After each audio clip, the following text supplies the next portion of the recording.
नमस्कार। मैं doctor Gayatri, assistant professor राजनीति विज्ञान। आज अंतर्राष्ट्रीय संबंध के टॉपिक राष्ट्रीय शक्ति के तत्व पर अपना व्याख्यान दे रही हूँ। राष्ट्रीय शक्ति के तत्वों में गैर मानवीय तत्व, भूगोल, जलवायु, स्थलाकृति, अवस्थिति के बारे में हम लोगों ने बात कर ली है। अब उसके बाद राष्ट्रीय शक्ति के मानवीय तत्व, जिसमें जो सबसे पहला तत्व है जनसंख्या, उसके बारे में हम लोग बात कर रहे हैं। तो सबसे पहला जनसंख्या राष्ट्रीय शक्ति पर पर्याप्त निर्भर करती है।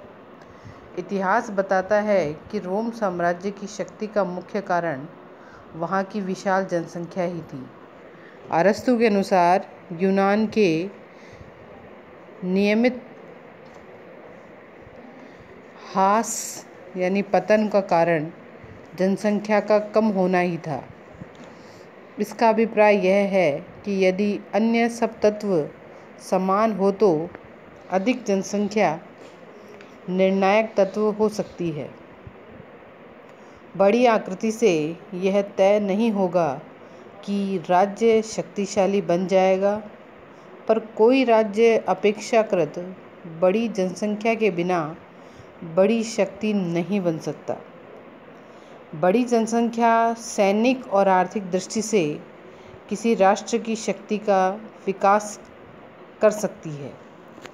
यदि दो राष्ट्रों की वैज्ञानिक प्रगति, तकनीकी विकास, भौगोलिक स्तर और अन्य शक्ति तत्व समान हो तो विशाल जनसंख्या राष्ट्र की शक्ति बढ़ाने में सहायक होगी। स्पष्ट है कि यदि राष्ट्र की जनसंख्या अधिक होगी तो राष्ट्र को शक्तिशाली बनाने में वह सहायक तभी होगी जब अन्य तत्व समान रूप से सहायक हो।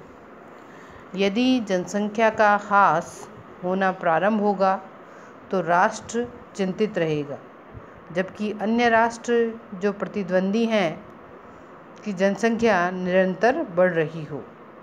जनसंख्या के गुणों की दृष्टि से कई बातें महत्वपूर्ण हैं, जैसे राज्य की जनसंख्या में वृद्धों की संख्या अधिक है या युवाओं की, वहाँ की आबादी में पुरुष अधिक हैं या स्त्रियाँ, वहाँ के लोगों का स्वास्थ्य कैसा है, वहाँ के लोग शिक्षित हैं या निरक्षर, वहाँ की जनसंख्या में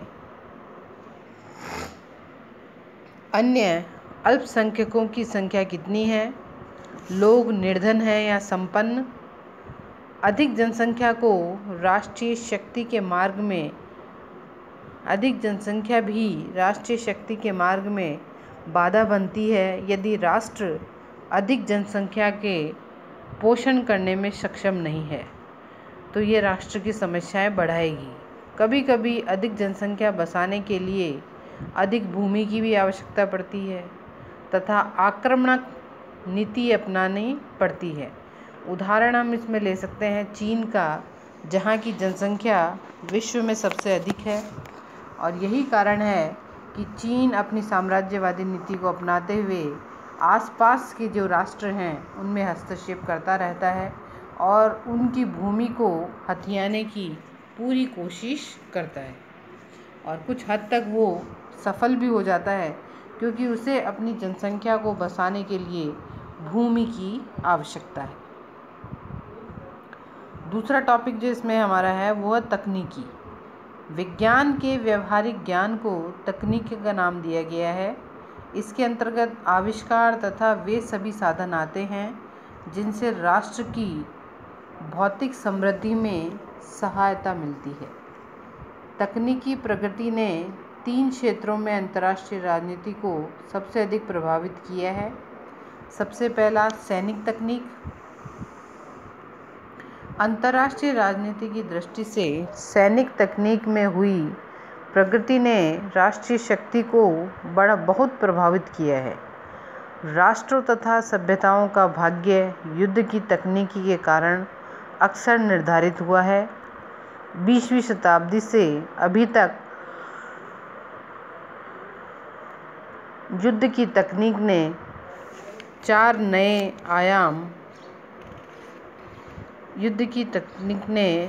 आयाम परिवर्तित दृष्टिगोचर हुए हैं, जिसमें सबसे पहला है प्रथम विश्व युद्ध के दौरान ब्रिटिश जहाज़ों के विरुद्ध विद्रोह के विरुद्ध विशेष रूप से प्रयोग की गई जर्मनी की पनडुब्बियों को सफलता मिली, किंतु ब्रिटेन ने इसके जवाब में रक्षक जहाजी बेड़ों का आविष्कार कर लिया। दूसरा है ब्रिटेन ने युद्ध के अंतिम दिनों में टैंकों को बड़ी संख्या में योजनाबद्ध तरीके से प्रयोग करके सफलता प्राप्त की। स्थल, जल, वायु सेनाओं का चातुर्यपूर्ण प्रयोग जर्मनी और जापान को द्वितीय महायुद्ध के प्रारंभिक चरण में सफलता दिला सका। जिन राष्ट्रों के पास अणु अस्त्र हैं तथा उन्हें फेंकने के साधन हैं, वे अपने प्रतिद्वंद्वियों की तुलना में तकनीकी दृष्टि से बहुत लाभप्रद स्थिति में हैं। फिर हम दूसरी तकनीक की बात करेंगे, वो है औद्योगिक तकनीक। औद्योगिक तकनीक आर्थिक समृद्धि की स्थापना करके राष्ट्रीय शक्ति में वृद्धि करती है। 19वीं शताब्दी में औद्योगिक क्रांति के कारण औद्योगिक तकनीकी आयुध पश्चिमी राष्ट्र इस कारण ही शक्तिशाली बने थे।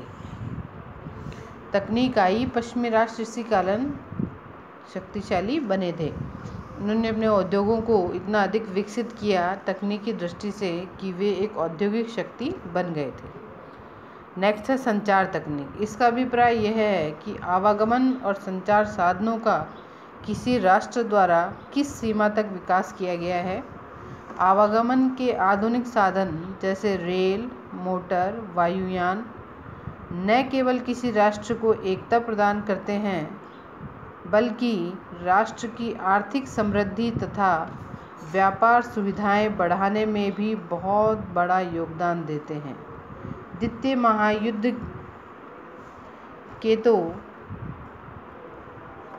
महायुद्ध के दौरान हिटलर ने संचार माध्यमों से जर्मन राष्ट्र की शक्ति का ऐसा प्रदर्शन किया कि ब्रिटेन और फ्रांस जैसे देशों को तुष्टीकरण की नीति अपनानी पड़ी। चौथा जो तकनीक है वो राष्ट्रीय तत्व के रूप में हम ये मान सकते हैं, तकनीक नहीं, ये इन्होंने बताया है कि राष्ट्रीय शक्ति के रूप में तकनीक किस प्रकार अंतर्राष्ट्रीय राजनीति को प्रभावित करती है। जिसमें सबसे पहला है तकनीक के कारण एक देश अपनी मान्यताओं और लक्ष्यों में परिवर्तन कर लेता है। अमेरिका ने अपनी तकनीक विकसित करने के बाद ही पृथक्वाद की नीति को अपनाया था। तकनीक से संबंधित जनसंख्या वाला देश ही महाशक्ति बनने का स्वप्न देख सकता है। तकनीक विदेश नीति की विषय वस्तु को प्रभावित करती है। चीन ने जब यह प्रदर्शित कर दिया कि वह आणविक शस्त्रों का निर्माण कर सकता है, तब 1971 में अमेरिका ने उसे मान्यता प्रदान कर दी। तकनीकी राष्ट्र निर्माण के प्रमुख साधन हैं। तकनीक से विदेश नीति का लोकतांत्रिकरण हो गया है। भारत और चीन जनसंख्या दृष्टि से बड़ी आबादी वाले राष्ट्र होते हुए भी तकनीकी दृष्टि से जापान, जर्मनी, फ्रांस से अधिक शक्तिशाली नहीं माने जाते, क्योंकि इन देशों में तकनीकी विकास अधिक नहीं हुआ है। इसके साथ ही हमने राष्ट्रीय शक्ति के तत्व, जनसंख्या और तकनीक के बारे में बात की। तकनीक में हमने औद्योगिक तकनीक, संचार तकनीक और सबसे पहले जिस तकनीक की हमने बात की वो है सैनिक तकनीक, क्योंकि राष्ट्रों के बीच संबंध संचालन में सैनिक तकनीक का बहुत बड़ा योगदान है। नमस्कार, धन्यवाद।